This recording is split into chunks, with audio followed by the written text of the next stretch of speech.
Ce bruissement m'a fait penser, qu'est-ce qu'on utilise chez les enfants, par exemple, les bébés, pour les faire dormir? C'est certainement pas les Beatles ou quelque chose comme ça, Mick Jagger et sa musique, certainement pas.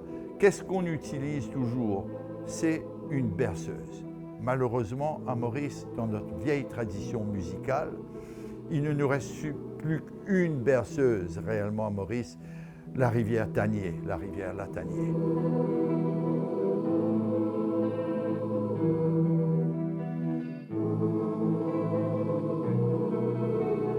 Et vous connaissez tous la rivière Tanier. C'est une musique douce, c'est une berceuse qui endort les enfants. On l'utilise. La nature, c'est à peu près la même chose. Le bruissement du vent et les feuilles dans les feuillages, etc., c'est doux. C'est une forme de musique qui nous tranquillise. Au passé, la rivière Tanier, au soin d'un vieux grand-maman, il dit fait la dire moi, au la pesca comme petit. Il dit moi, si c'est mon petit, il fait tout maman fin qui se pays. Ou m'a te fait débrouiller, au dire ça et modulaire, mon pétale la main, ou mon gain la vie.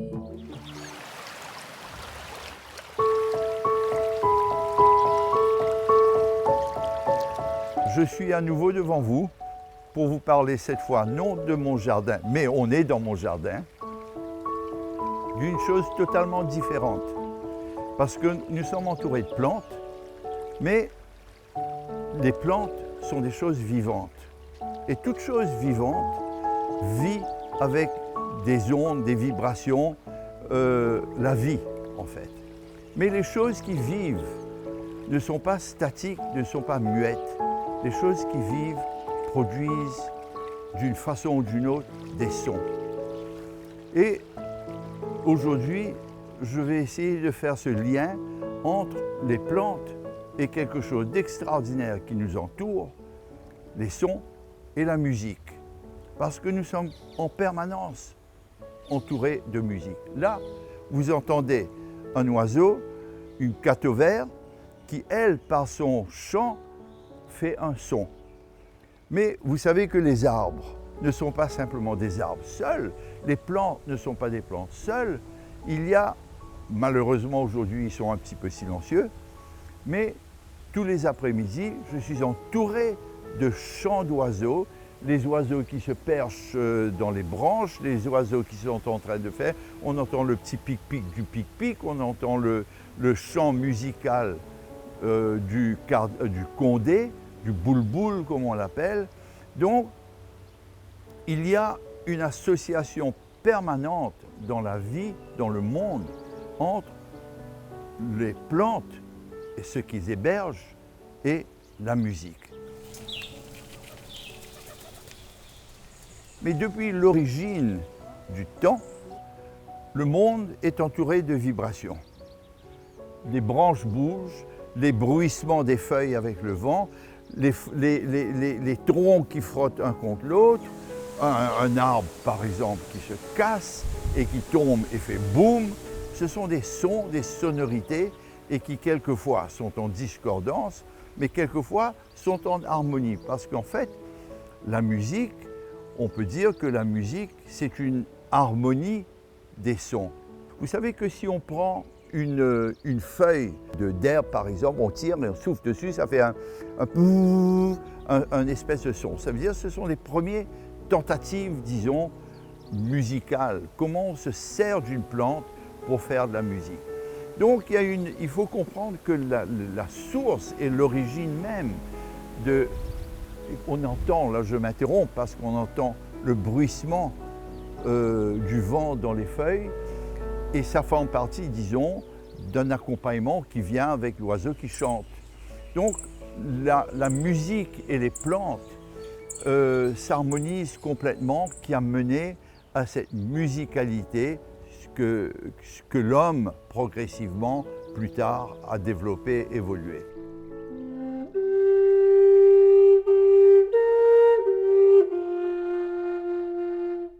Alors, en parlant de l'homme, quand il a commencé à évoluer, la musique, vous savez, ce n'est pas quelque chose de factice. La musique et des sons agréables, en fait, surtout, ce sont des choses qui utilisent soit pour sa satisfaction personnelle, soit pour communiquer avec d'autres personnes, par un sifflement à l'origine, par un chantonnement ou quelque chose, mais ce sont des harmonies de notes. Alors au début, l'homme s'est servi de sa voix pour créer sa propre musique, mais progressivement, il s'est inspiré de ce qui est venu de la nature, de ce qui est venu des plantes, de ce que les oiseaux, il a entendu, de ce qu'il a entendu les animaux, leurs cris, leurs chants, leur musique, etc. Donc il s'est dit, peut-être certainement toujours comme c'est comme le feu, comment est-ce qu'on a commencé à allumer les premiers feux, il s'est rendu compte que avec les plantes, il pouvait se servir des plantes pour faire des notes musicales.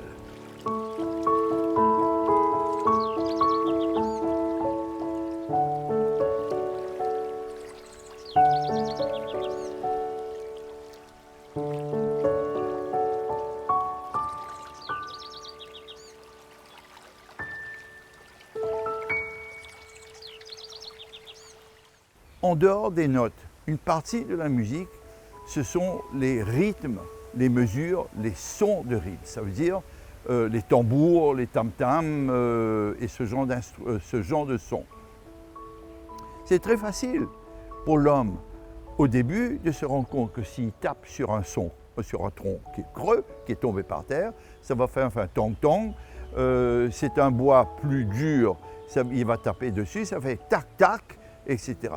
Donc ce sont des sons naturels que l'homme peut produire à partir d'un tronc, d'un arbre, d'un arbuste ou quelque chose qui va donner ce son sec à partir duquel il pourra commencer à établir des rythmes et des mesures d'accompagnement qui iront avec cette note qui tirera de sa flûte qui est un jonc ou un instrument ou quelque chose de un végétal creux qui lui permettra. Alors, je ne peux pas rentrer dans l'évolution progressive mais de la musique parce que ce n'est pas vraiment mon domaine, cette évolution. Mais ce que je peux dire, c'est que la musique, chez les plantes, il y a une sonorité naturelle chez les plantes, il y a un rythme naturel. Vous savez, dans cet arbre ici, à un moment donné, il y avait une branche qui tapait, qui frottait contre une autre, du palmiste qui frottait contre une branche de cet arbre. Et de temps à autre, avec le vent, ça faisait des tuip, tuip, ou bien quelquefois ça fait poc, poc, selon. Ce sont des sons et des rythmes qui peuvent progressivement inspirer et produits par la plante, poussés par le vent, etc., qui peuvent progressivement inspirer l'homme à l'utiliser dans son évolution plus tard. Mais c'était simplement pour vraiment dire que la musique même, la plante en elle-même, par ses mouvements, par la nature de son bois, par la nature de ses feuillages, etc., produit naturellement des sons qui quelquefois donnent des rythmes et qui quelquefois s'harmonisent et deviennent un peu musicales. Maintenant, j'ai mentionné plus tôt ce que les plantes hébergent. Les plantes hébergent des oiseaux. Là, on entend un petit peu assez loin le son des oiseaux, le boule-boule, etc., qui a un chant. Nous, à Maurice, on a le cardinal de Maurice, pas le petit cardinal rouge de Madagascar, lui aussi chante. Mais nos oiseaux chantent. Et c'est de la musique.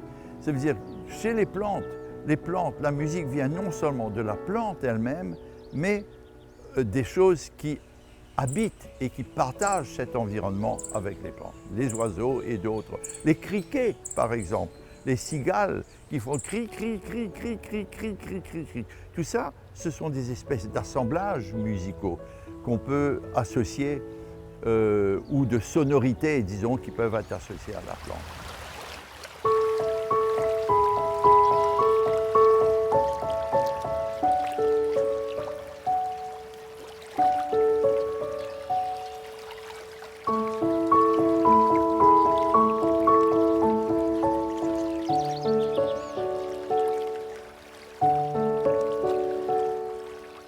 Alors j'ai parlé d'un nombre d'aspects de la musique liant la musique et les plantes.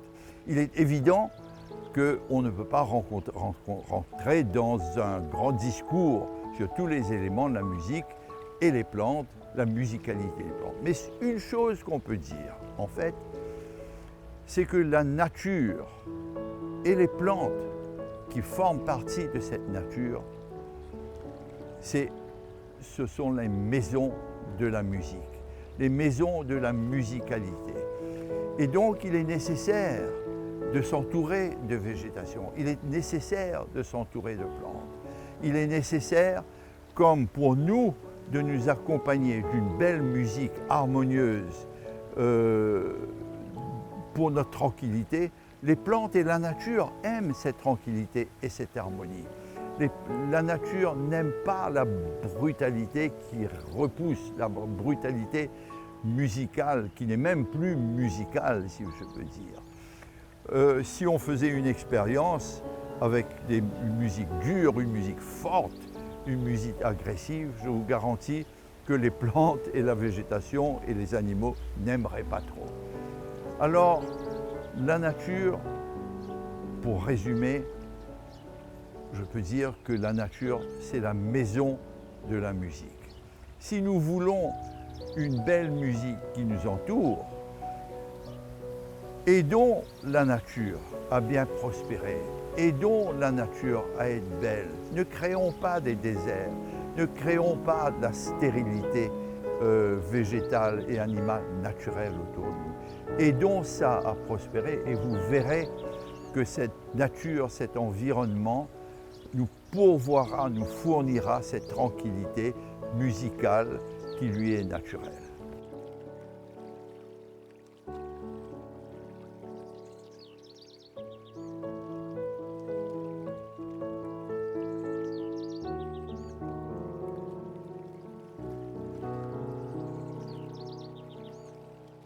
À Maurice, nous avons un bois, malheureusement, il ne grandit pas comme ça, on appelle ça le bois pipe. Pourquoi est-ce qu'on appelle ça le bois pipe? C'est une plante indigène mauricienne. C'est parce qu'il a un creux naturel tout le long du centre. Ça veut dire une espèce de petit tuyau qui vous donne le début, si on le coupe, on le taille, qui nous donne une espèce de flûte. Maintenant, les premiers instruments créés par l'homme, nécessairement, étaient à partir de plantes et bien sûr à partir du bois, des arbres et du bois. Le bois, c'est très important. Et je vous donne un exemple d'un instrument où le bois est particulièrement important, à part les flûtes et ce genre de choses. Ce sont les instruments à cordes, les guitares, les violons et ce genre de choses.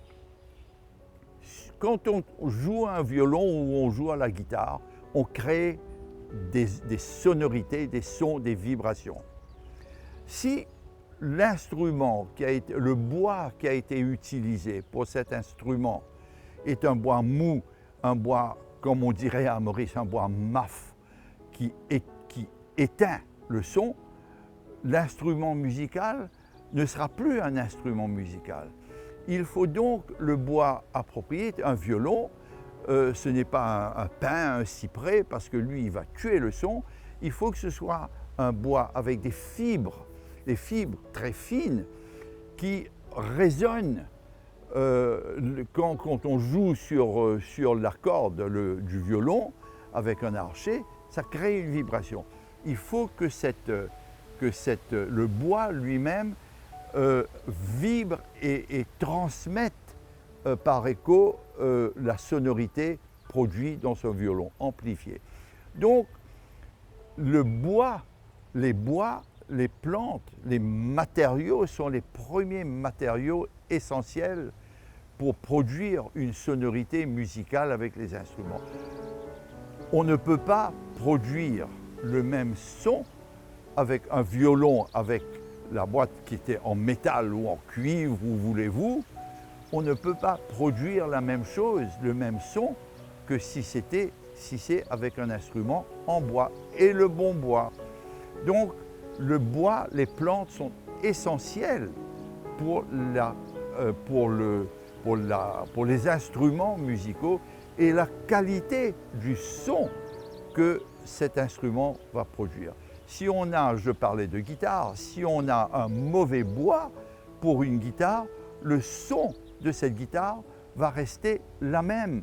Ça ne va pas se répercuter. C'est pour ça que le bois, la qualité du bois est absolument essentielle. Et heureusement que dans la nature, on a une immense diversité de bois et on peut choisir selon la musicalité et selon la sonorité que nous voulons. Je parle de violon, les plus grands violons, Stradivarius par exemple, ils avaient leur particularité, c'était la qualité de ce bois. Ce n'est pas les cordes, parce que c'est toujours la même chose, mais c'est le bois lui-même qui donne cette richesse ou la pauvreté du son musical.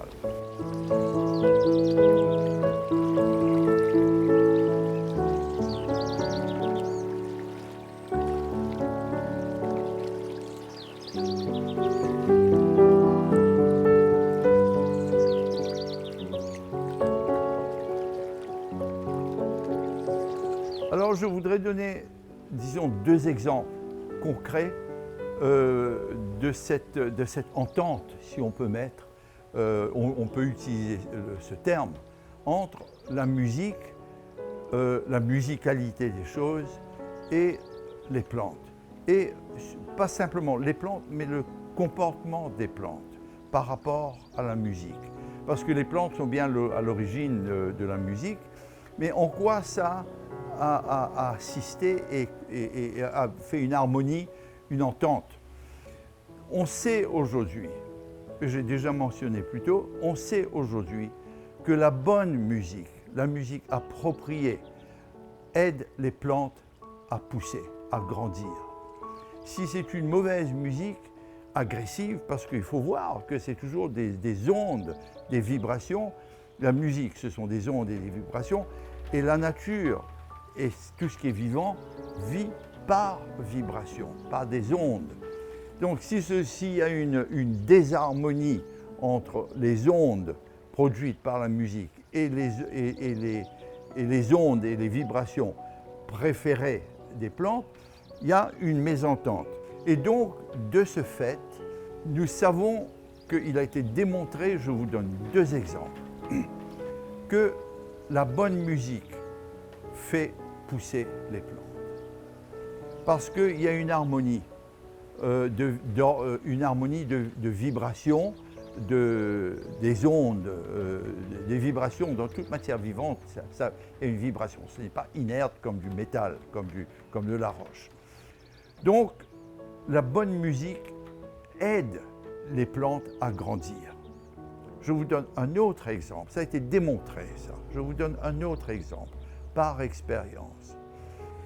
C'était que la bonne musique, je donne un exemple d'une personne qui jouait sa musique avec ses plantes qui étaient dehors, et la plante était attirée, ça veut dire que, vous savez, je vous donne un exemple, par exemple, de la plante, le tournesol. Le tournesol, on vous dit que les plantes sont figées. Or, les plantes ne sont pas figées. On a l'exemple classique de la grande fleur de tournesol qui se tourne tout le long de la journée vers le soleil comme il bouge.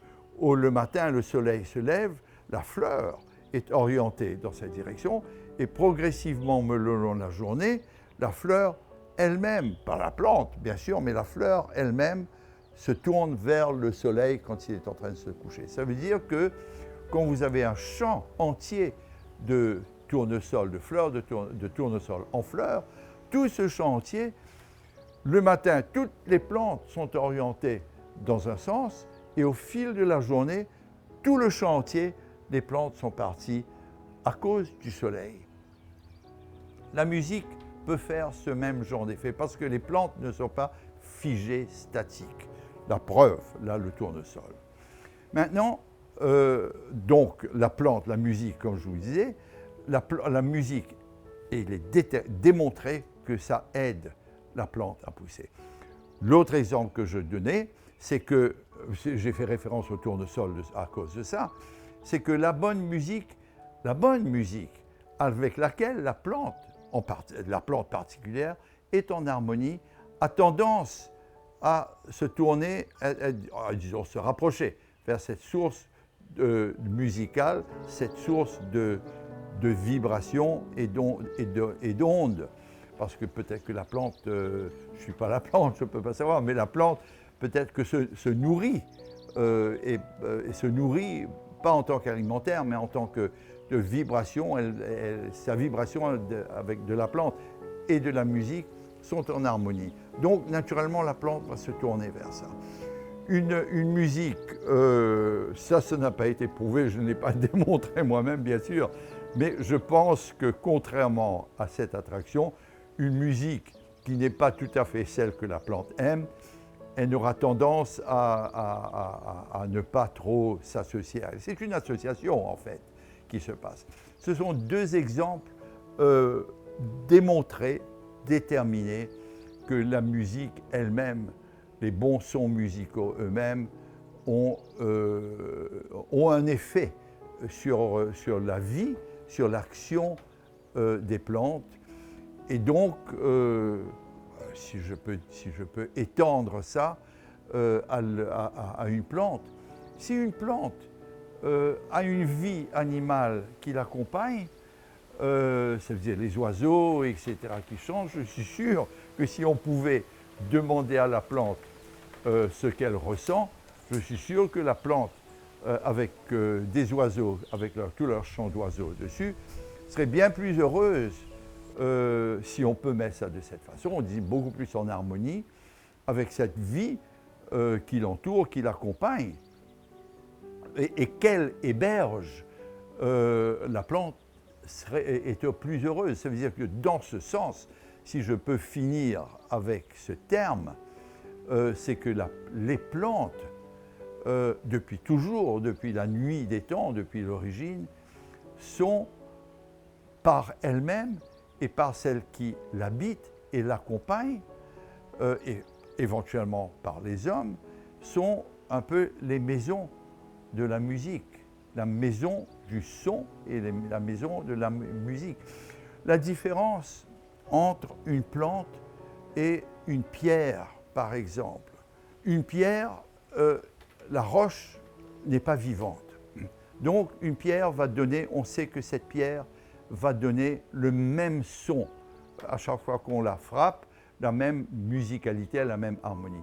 Mais une plante, par exemple, un arbre, à différents endroits qu'on la tape avec un morceau de bois, elle va donner une sonorité différente. Ça veut dire que un arbre lui-même, là je suis entouré d'arbres, j'ai essayé ça il y a un moment, selon l'endroit où on tape avec un autre morceau de bois ou quelque chose, il y a un changement d'harmonie qui se fait, et son de sonorité qui se fait tout le long de la plante. Ce n'est pas quelque chose de très figé. Donc, la plante, si on peut dire, elle émet une diversité, elle peut émettre une diversité de sons, de musicalité. Donc, je reviens avec cette expression que j'ai utilisée il y a un moment. La plante est un peu un hébergement et la maison de la musique. Je crois qu'on peut résumer avec toute son histoire, etc., avec tous les instruments qui ont été faits à partir du bois. J'ai utilisé les violons, les guitares, les instruments à vent, les pianos, etc. Tout ça, c'est fait avec du bois et le bon bois. Donc, le bois est utilisé par l'homme pour les instruments de musique.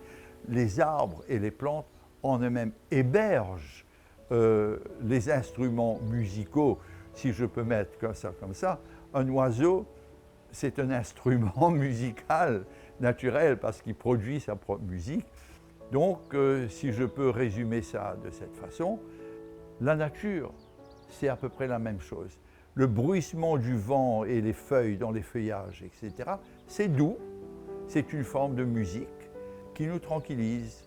La végétation, sous toutes ses formes, et nous fournit de la musique. Et réellement, la végétation, nos plantes sont les maisons de notre musique depuis l'origine des temps.